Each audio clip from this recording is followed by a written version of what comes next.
Brothers podcast. This is episode 16. I'm here with my co-host, Renaissance Man. Hey, welcome back, everyone. Please like the video when coming in, and welcome back. Yeah, like, share, and subscribe. Today's topic is progressive police reform. Now, there's been a lot of talk in the media about progressive police reform from a progressive standpoint, and what does that look like? Defund the police, divest, all of these sort of terms get used that are considered to be on the left and is not really friendly. And so we have to go back through history to really understand the origins as to where this reform is emulating from. And I think, Renaissance Man, you have a piece on this. Could you explain your idea about what's going on with police reform? Yeah. So the article I found was titled Why the 1967 Kerner Commission report on urban riots suppressed its own expert findings. For those of you who don't know, the Kerner report was essentially a report that was issued after the riots of 1967.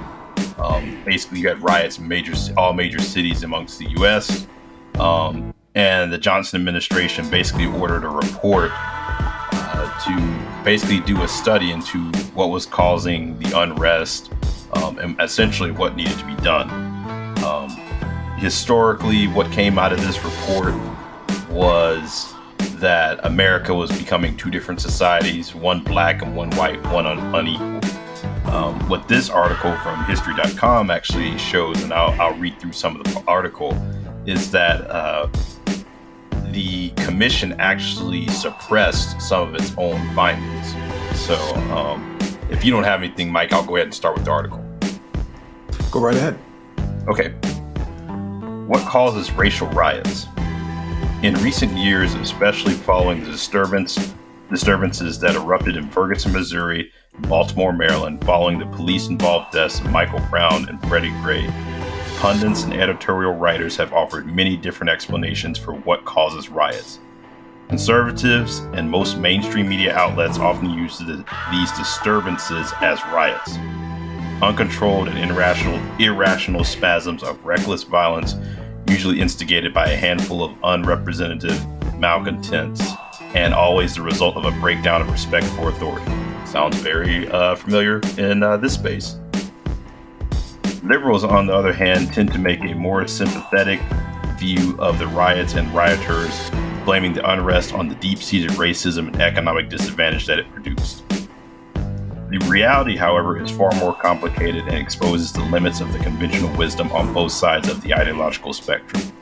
In fact, the last time the federal government took a hard look at the causes of urban unrest was in the late 1960s. The most complex findings proved to be too controversial and too politically palatable, so they were excised from the final report and physically destroyed. The year was 1967, and the nation had just experienced a series of long, hot summers of rioting that culminated with the flare-ups in Newark and Detroit. While the fires were still burning in the latter city, President Johnson created the National Advisory Commission on Civil Disorders, popularly known as the Kerner Commission, to identify the causes of the disturbances and to propose solutions to prevent them from happening again. On March 1st, 1968, the commission issued its final report. In stark language, the report concluded, "Our nation is moving towards two societies, one black and one white, separate and unequal." It placed the blame for urban ills on white racism. White institutions created the ghetto. The report stated white institutions maintain it and white society condones it. The condemnation of white racism sent liberal hearts aflutter, as did the billions of dollars in federal spending that the report recommended for restructuring American cities. Conservatives were less pleased, complaining that the report blamed everyone except the rioters for the disturbance. They also did not like the final report effectively dismantled all conservative explanations of the riots. The disturbances were not being orchestrated by a handful of radicals, where we heard that before. Most African Americans were not generally pleased with their conditions, and tougher law and order approach would likely only inflame, not diffuse tension. The social scientists concluded that those most active in the riots were not misfits. Instead, they voted, read newspapers, and were generally plugged into the world. The Kerner report was bold. It was the first federal report ever to cast an accusatory finger at white society for the condition of poor black neighborhoods. While the commission took an effective aim at conservative arguments, it did not fully explore the limitations of its own position that white racism caused riots. The reason? The commission's executive staff rejected the controversial findings of its own team of social scientists and many of the field teams, especially when their conclusions ran against the grain of the emerging consensus among the commissioners about white racism. Interesting. So, historically, the report's finding is basically pointing the finger at the dominant society. And today, the term CRT, or critical race theory, kind of goes into a lot of this. And the pushback here is, well, you just blaming white people for all the problems. Well, that's not just us saying this, is getting this from the Kerner report, right? Yeah. And when you hear the arguments that are made,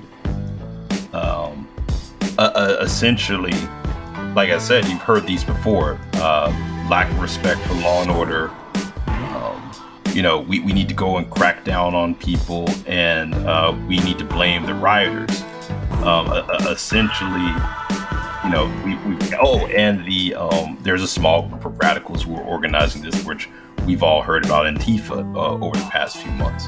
Mm-hmm. So these arguments are nothing new, and it's just funny that same rhetoric is still around. And I was actually listening to a podcast earlier today, and they were talking about police reform. And they also mentioned that if you go back in clips in, say, the 1970s, not only do you hear that rhetoric, you hear the same rhetoric around more training for police as well. Yeah, so the same, sort of suggestions that you have today was going on 45, 50 years ago, 60 years ago. Yeah, yes. And what this article ultimately points to as well, I don't want to read it all of it because it gets too long, but it ultimately points out that in addition to the racism that it pointed out, and the main cause of the riot was actually police brutality. They essentially laid out the fact that, hey, someone who is most likely to riot was someone who was either a victim of police brutality or someone who actually knew someone who was. Well, there was a famous person, a politician, who said that there should be law and there should be order in the 1960s after the Civil Rights Act was passed in 64. And so, or was it 65? 65, right? Yeah, I believe 65. Yeah. So, yeah, Voting Rights Act of 64, Civil Rights Act 65. And so this person, who we now know as the godfather of conservatism today, Barry Goldwater, said there should be some kind of law and order. And that they would leverage the power of law enforcement against those who are in opposition to them. But we also saw this with the previous administration, who used various forms of law enforcement to crack down on peaceful protesters in Minnesota, Minneapolis, Minnesota, and other places around the country. They would actually leverage law enforcement against them and actually beat these people who were peacefully protesting while allowing their constituents, to run rampant with guns and everything else. Yeah. Let me read another excerpt from the article. It actually said, the social scientists working for the commission highlighted how the police either incited violence or overreacted once it occurred. The report declared that some 75% of the police departments in the country showed evidence of strong racist attitudes. In some cities, the police engaged in daily harassment of ghetto citizens with stop and frisk tactics and verbal abuse. They concluded that the disruptive police activities played a prominent role either in starting the violence or escalating it once it started. A youth from Watts told investigators that the police used to be a man with a badge. Now he's just a thug with a gun. Once a disturbance erupted, the report said professionalism broke down and officers turned into avengers of personal and departmental pride. So that's essentially going back to, their finding then, that essentially is you have people who are very unprofessional, a lot of times have very negative views of the communities that they're policing, and as well as when you could say, I guess we're put into a high stress situation, they essentially reverted back to not even their training, but essentially to vendettas and agendas and old scores. And when you hear people come with this law and order rhetoric, what essentially that's doing is that's going to take away even more accountability from these individuals, and essentially going to give them a license to act with complete disregard. I think it's fair to say that, when you look at the uptick of police violence and police shootings post-Trump, I mean, yes, we had things like Michael Brown during Obama, but just from what we're seeing now, it just seems like you see a lot more brazen and I guess, lack of regard, lack of accountability, both in violent acts from police and just things that people have been caught, whether it be people caught on a hot mic, saying, once these things, this BLM stuff cools down, we're going to start shooting people. It's, you're really starting to see a lot of this just really poor culture put on full display. Yeah, further exacerbating some of the grievances of the people, right? And so the way you solve this issue is by holding people accountable within law enforcement.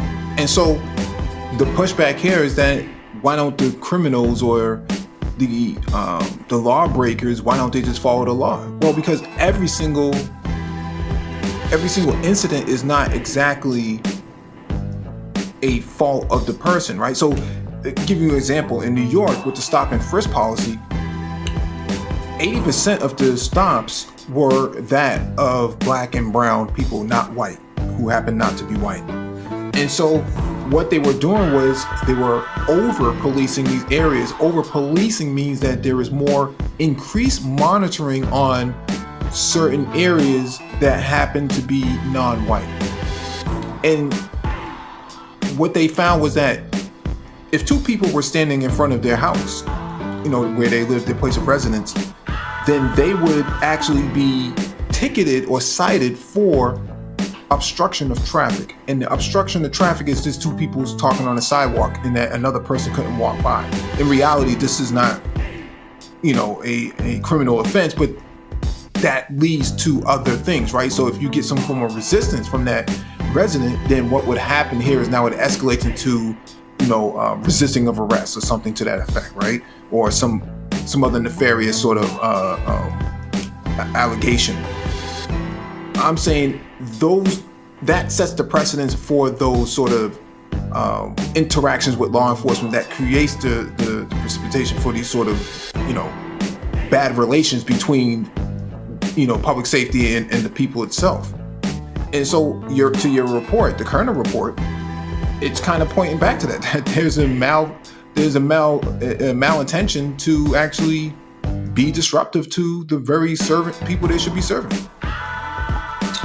Yeah, and on top of that, going back to the podcast that I listened to, they essentially pointed out that policing, they had a former police officer on the show, and he said essentially when he became an officer and went through training, they said, essentially empty your mind of all the ideas you have of policing. It's really about the 3 Ds. And the 3 Ds were druggies, drunks, and the deranged. That it's your job to essentially go put those people in jail. And the officer said on the podcast essentially that, that became disturbing to him because those were societal issues that he was dealing with. It was not crime fighting in the sense. It was, hey, these are people who need some sort of really a different service, and we're essentially going to put these people in jail.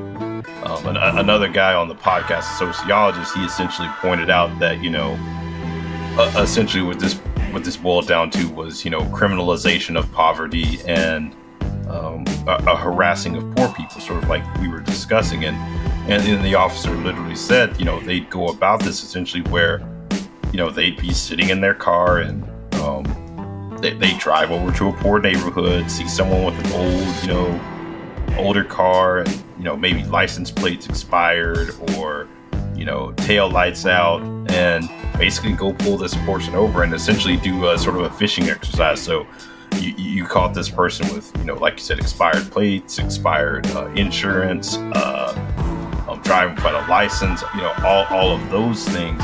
And that's where you see sort of this like you're saying, over policing and sort of hyper criminalization that goes on. So, he pointed out that those tactics were used, and the brother who was a sociologist pointed out, essentially when the Obama administration investigated Ferguson, that's essentially what they found as well, that basically the police department was being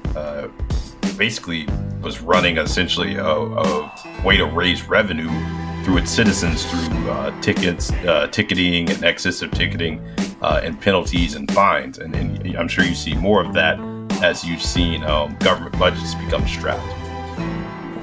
Yeah. Yeah. And go ahead. Yeah. So, and kind of with that as well, he also pointed out, which I thought was an amazing statistic. I believe he said roughly over the past 3 years, the top 20 metro areas have paid out about a total of $2 billion in police settlements. And he was just pointing out the fact that, that's not money that comes out of the police budget. That's money that's, on the taxpayer dime. So, people are essentially financing their own brutality. Yeah. Yeah. And so the idea here now is, do you defund the police or do you divest from policing, right? And so before we can get to that, let's get to some of these acts that have been passed in the last year or so. Starting with the oldest one, let's look at the Sandra Bland Act, which is SB 1849. The policy changes for the Sandra Bland Act of 1849, number one, would mandate that county jails route people with mental health and substance abuse issues to treatment and install electronic sensors or cameras to better monitor inmates. Number two, would require training for officers on limiting use of force and understanding implicit bias. Number three, would prohibit officers from conducting a search with a person's consent unless they first telling them that they can refuse, and after the person signs off on the search or verbally consents to one. Number four, would increase officer training in general de-escalation and mental health de-escalation tactics. The use of de-escalation tactics helps ensure that both law enforcement and the public are able to go home safe. What's your thoughts on the Sandra Bland Act? I'm assuming this is a state level law, correct?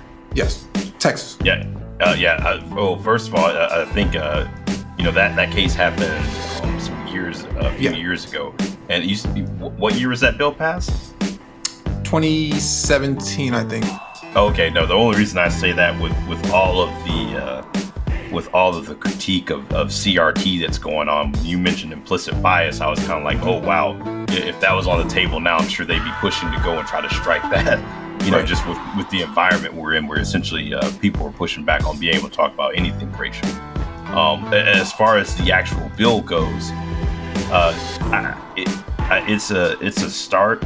I don't think it doesn't really seem to do much for your day-to-day policing. It sort of seems more like when someone's detained, in the sense that it talked about training for use of force and more cameras and surveillance, which I think is a good thing. Any step in any sort of, I guess, reform is, no matter how small, is a step in the right direction, but I think you could have gone a lot further with, and granted, I don't see the politics in Texas, but when you look at sort of the low-level offense that she was arrested on in the first place, essentially, I mean, what was like a failure to signal or something like that? The police pulled her over for it?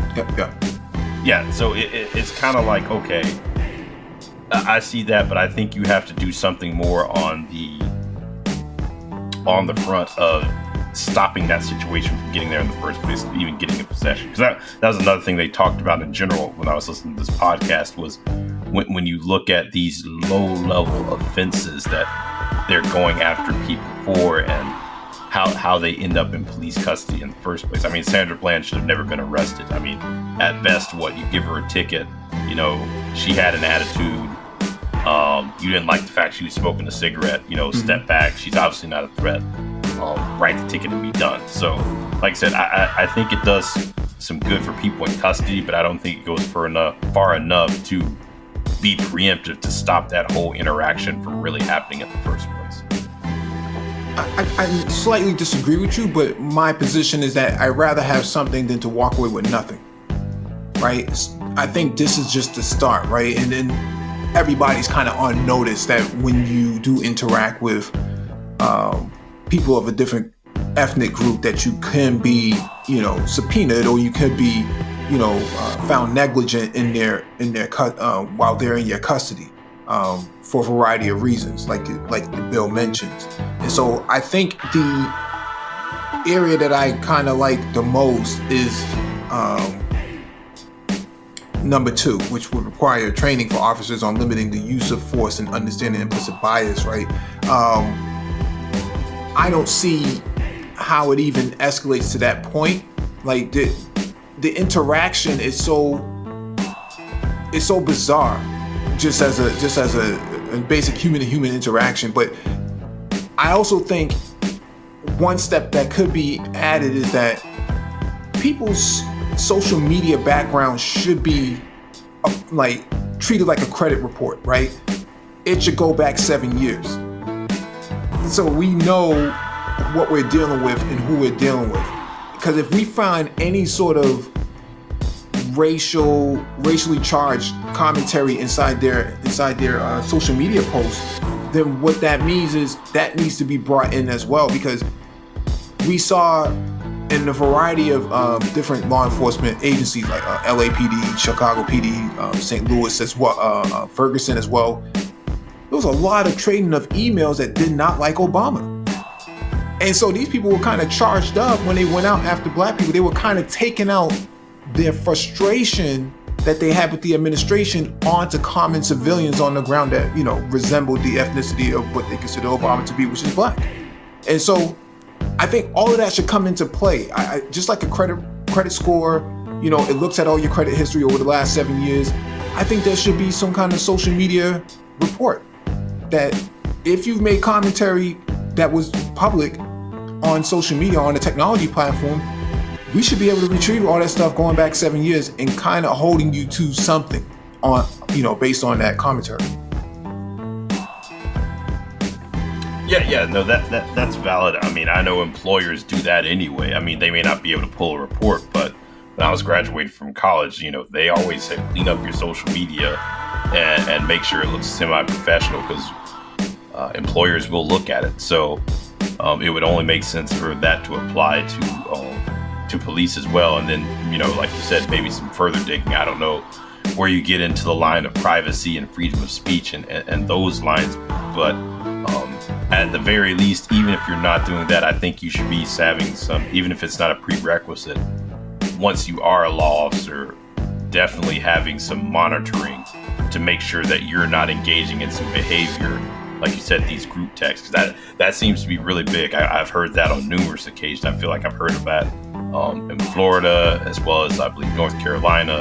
Like you said, during the Obama administration, these people seem to have some of these groups or group texts going on where this type of rhetoric is exchanged. And obviously the dangerous part of that is when you start looking at online radicalization, whenever you start putting people in echo chambers, that's where you basically get a lot of extremists from.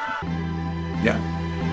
Let's go to the second one. This is the Garner Anti-Chokehold Act.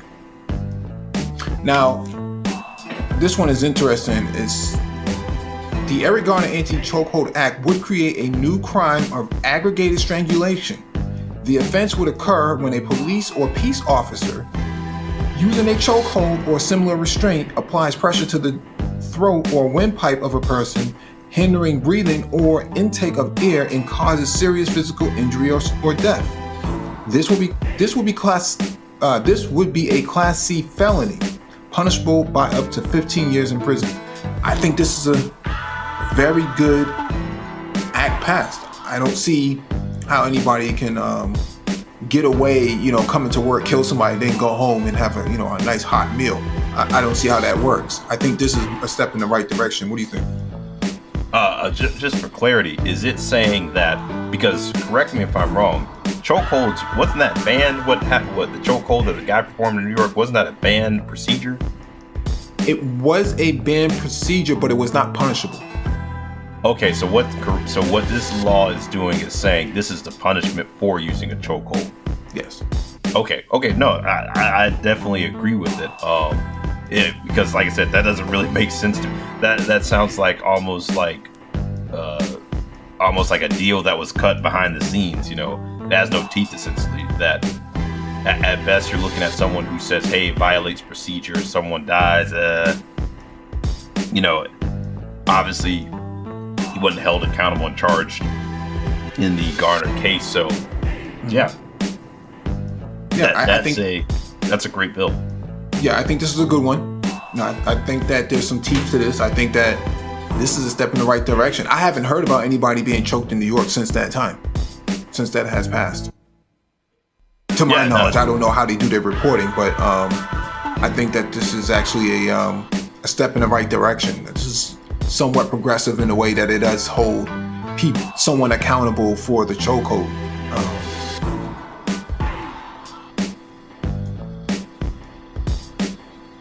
Yeah, no, absolutely. Like I said, I think it's a good bill, and we'll see if it remains just sort of a state law or if there's a push for more of a nationalized, or at least in more states, making sure those are banned. Yeah. Let's go to the next one. This is for the Justice for Brianna Act, which is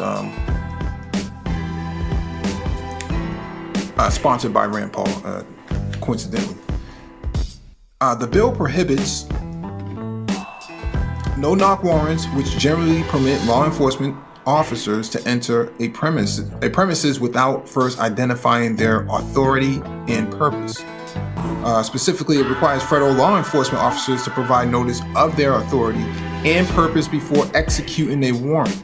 State and local law enforcement agencies that receive funds from the Department of Justice must execute warrants that require the serving officer to provide notice of his or her authority and purpose before forcibly entering a premises. I actually don't have too much of an issue with this, even though they say that this was already a law in place. I'm not seeing how I didn't see anything, prior to that, being subject to, these sort of procedures, right? Because I think at the local level and the federal level, I think it might be different, but this needs to cover both federal and the local if they receive funds from the Department of Justice. Yeah, this one to me needs some work, and the only way and maybe I'm not thinking this through completely, but to me, the piece that's missing is I think you got to have mandatory requirements of body cams at all times, because when you start saying, hey, you can't execute a no-knock warrant, at the end of the day, to me, that's a he said, she said type of situation, because essentially, luckily they are raiding an apartment complex with lots of people around, and most of the residents said they did not hear the police announce themselves, but you had one resident who said they did and then later recanted. But, essentially, if you do have a situation like this set up, and it's not an apartment complex, say it's a house or something like that, and there are no witnesses, if you have the situation that occurred with Breonna Taylor occur again, same situation, just, at a house and no neighbors, it becomes, her boyfriend's word versus the police. So to me, I think it's a great step in the right direction. I just think you have to have something in that bill that mandates, like I said, body cameras be rolling as well. So there's no he said, she said. It's just an objective third party, essentially. Yeah, definitely. I thought, body cams were a mandatory thing, but I guess maybe prior to that it wasn't. I think it's a state by state thing, and it may even be a municipality, because I know for a fact it's not mandatory for everyone. And even if it is mandatory in the department, there seems to be an issue with, okay, what's the accountability if you turn it off or forget to turn it on? Because they've had instances of like that, of where either someone's forgot to turn on their body camera or they turned it off in the middle of executing a stop or a raid or something like that. Mm-hmm. That brings us to our last one, the George Floyd Justice and Policing Act of 2020. This is HR 7120. The bill addresses a wide range of policies and issues regarding policing practices and law enforcement accountability. It increases accountability for law enforcement misconduct, restricts the use of certain policing practices, enhances transparency in data collection, and establishes best practices and training requirements. The bill enhances existing enforcement mechanisms to remedy violations by law enforcement. Among other things, it does the following.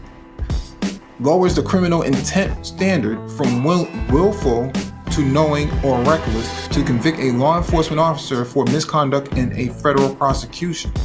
Limits qualified immunity as a defense to liability to private civil action against a law enforcement officer, and grants administrative subpoena power to the Department of Justice in pattern or practice investigations. It establishes a framework to prevent and remedy racial profiling by law enforcement at the federal, state, and local levels.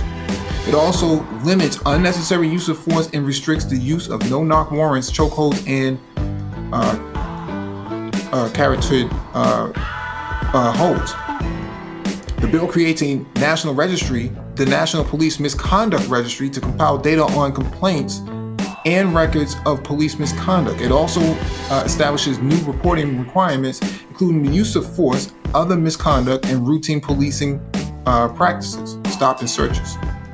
Finally, it directs DOJ to create uniform accreditation standards for law enforcement agencies and requires law enforcement officers to complete training on racial profiling, implicit bias, and the duty to intervene with another officer using excessive force.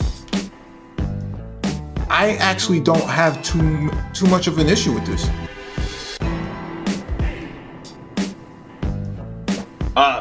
No. There's some things. Like I said, I think. I've already heard rumblings, and I believe James Kleinberg came out and mentioned that qualified immunity is not a must, which that seems to be one of the big areas of hang up. I definitely think it's something that needs to be reformed and taken away, because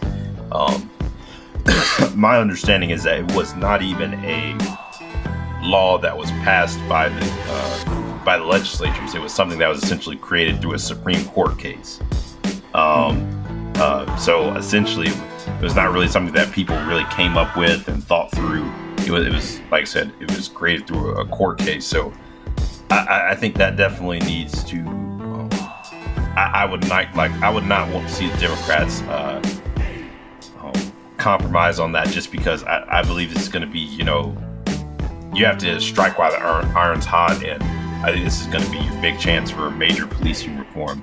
The other things that I think that in there that are huge are the national database, as well as the standards, uniform standards for policing. I think having something across the board that gives some uniformity is a definite plus, and it takes some of the power out of the hands of some of these local departments that may in a sense really not have an incentive, that may feel like, hey, all this stuff is just basically people not being anti-police and people not wanting to cooperate, because some state legislatures are gonna be very pro-police, and they're not gonna want to do anything or put any standards in place that they think are overly rigorous on police. So I think having a federal use of force across the board standard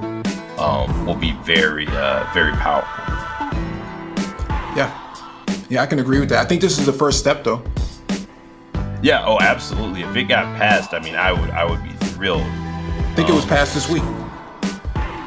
Oh, through the Senate? Yeah, from what I remember. I might be wrong on this, but I think it was passed. To my knowledge. I was under the impression, I know it passed the House a while back, and I was under the impression that the Senate and the was still basically, Tim Scott and these guys are trying to cut a deal. So yeah.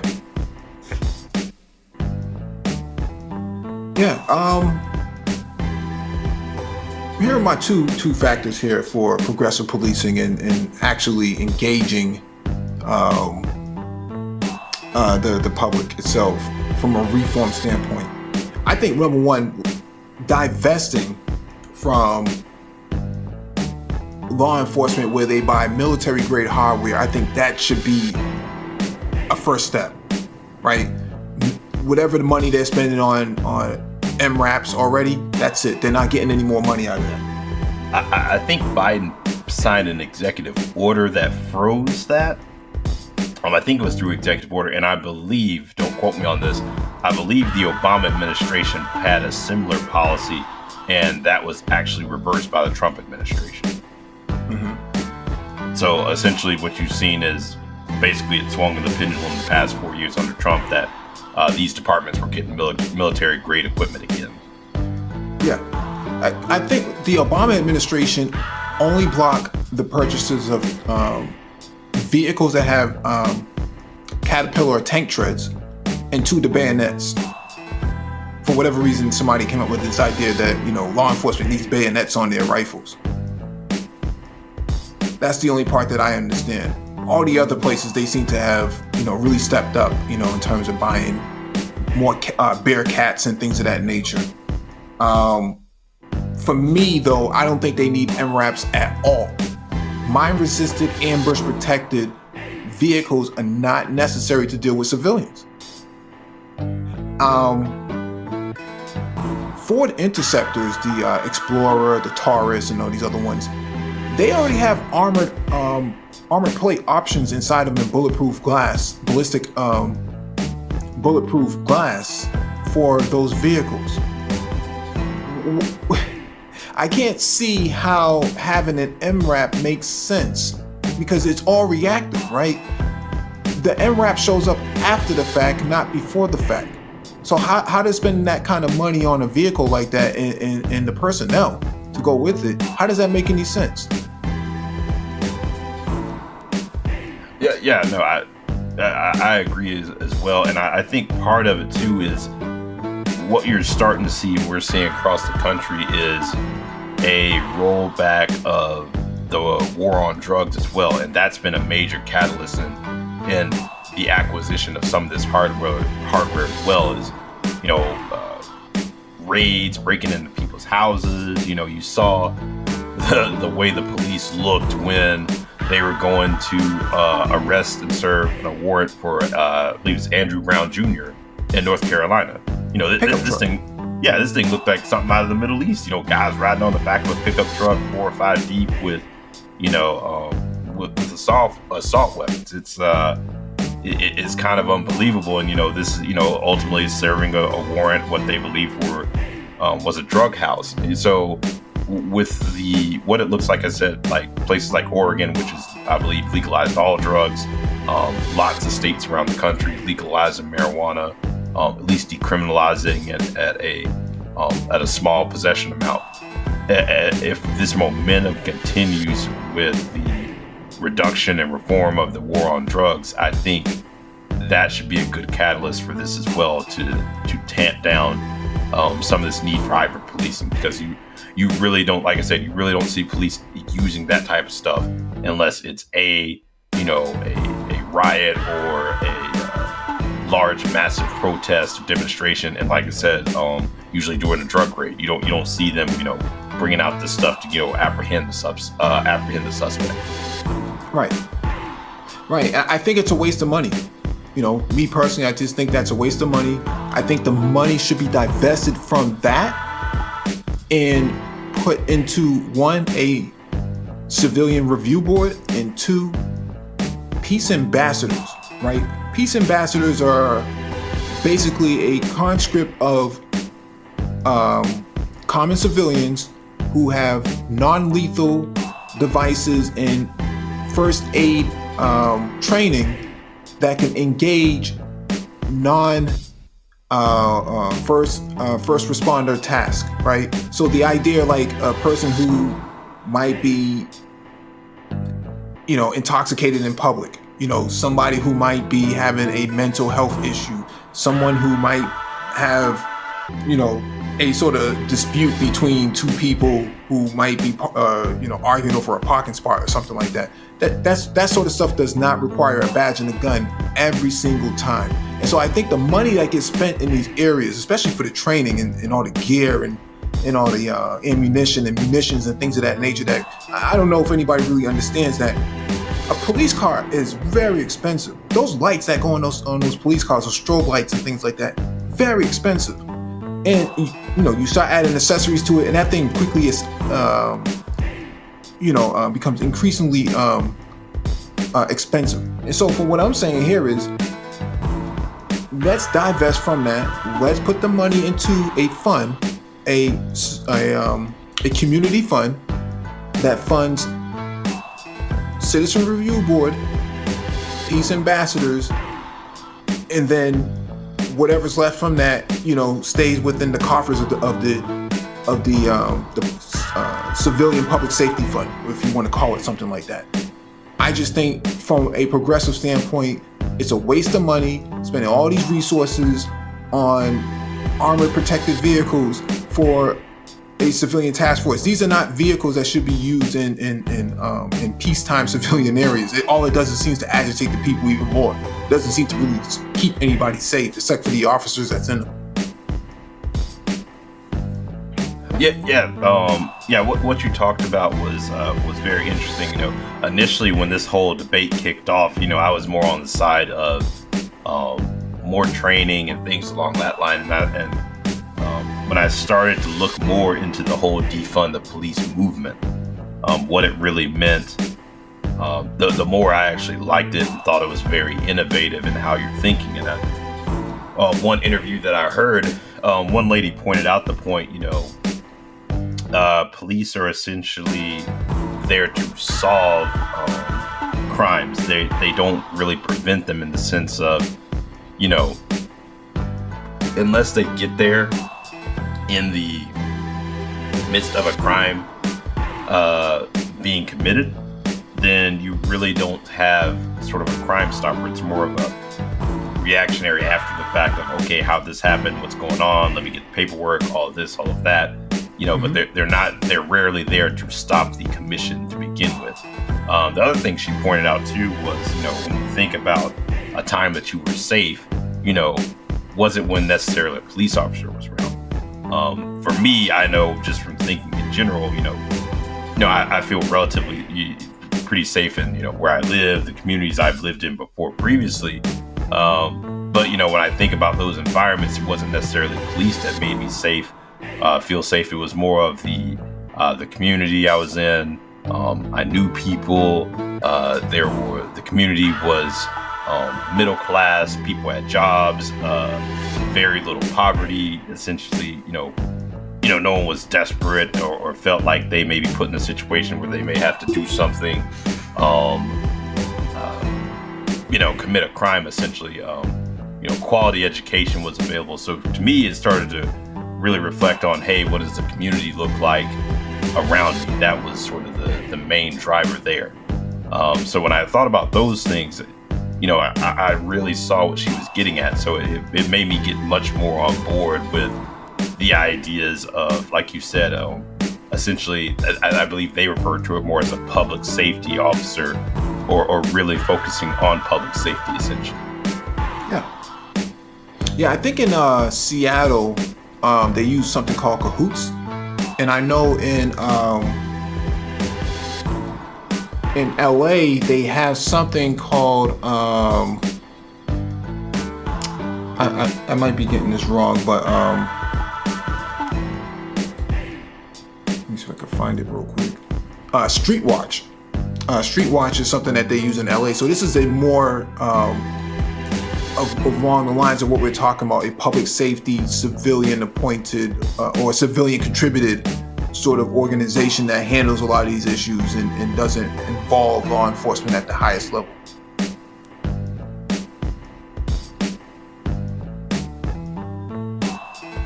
Yeah. Like you said, when you have people who, the way it was described, and I believe it was in, as you mentioned, Seattle, correct? Yeah. Yeah. CAHOOT.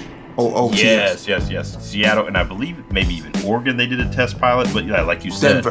Denver had one recently too. Okay, Denver as well. Yeah, I remember hearing about this as well. Essentially, yeah, someone who is homeless. Hey, let's not send this person to jail. Let's go find a place for them to live. Or, hey, this person's, has a drug problem. Let's go get them to a drug rehab facility. This person's not taking their medication. So, how do we deal with that effectively? These things that are really community issues that really, like you said, don't require a badge and a gun. Yeah, if we think about Kyle Rittenhouse, this is a guy who, should not have been carrying his firearm, but killed 2 people, walked down the street like it was nothing, and law enforcement did nothing with all their MRAPs, the mine-resistant ambush-protected vehicles, and all their hardware. What use was it to have all of that and to have somebody like Kyle Rittenhouse shoot somebody and just walk away clean?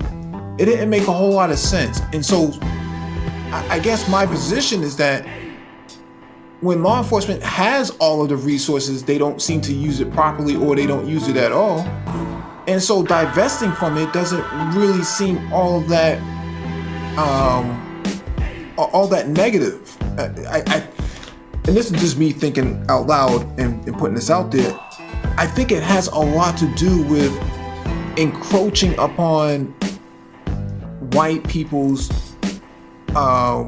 overreach of leveraging the government. Because on one hand, the same people who don't want Biden coming to get their guns have absolutely no problem aligning themselves with the same law enforcement that would take their guns to begin with. And so I think that what's happening here is that these people are by and large holding on to law enforcement as a bastion of their identity. Their, we can call it white supremacy, we can call it whatever we want. It's still a form of white identity, that their center of power and place within society is tied into this agency. Yeah, that's what they talked about on the podcast. The sociologist, he essentially said, hey, when you look at the roots of policing and the police force, you've got to deal with that element as well, as far as, historically, the people who have been recruited into it. They have been, a lot of them have, like I said, we read the article, 75% in 67 had very strong racist attitudes. When you start looking at the formation of policing in the first place, is originally a slave patrol to go and catch runaway slaves. You do have that history baked in. The other thing I will say, when you start talking about divestment / defund, you're taking away things that have kind of been just sort of layered on over time, as far as just policing goes. From, hey, your basic instincts of what you think is about crime, to now all of a sudden you're going to, like I said, deal with all the societal ills. And one of the things they talked about was the falling clearance rate. That essentially, roughly, when you look at violent crime, murders, and all of those things, that basically the clearance rate as far as going to trial, getting a conviction, is roughly about 45% nationally. So less than half. So if you start peeling away all of these other excesses that have been piled on police's plates as responsibilities, then you really get back to really, like I said earlier, solving crimes, solving and getting a higher clearance rate. So you're actually creating a safer environment, safer communities. And if you're not focused on this broad spectrum of things, but just actually on, like I said, this narrow focused mission, in general, you have a lot more probability of being successful and being more effective at that one goal versus, having this wide span of goals. And I would imagine too, when communities aren't dealing with, having the police called on them for, like I said, things like drunkenness or, someone being homeless or things like that, and real solutions, and not this element of criminalization of poverty. I think that will bode well for better relations in the community as well. I think that's a good way to end it. Thank you all for joining us, and thank you, Renaissance, for actually contributing to this. Please hit the like button, share if possible, and hit that notification bell so you get all the updates from the Progressive Brothers podcast.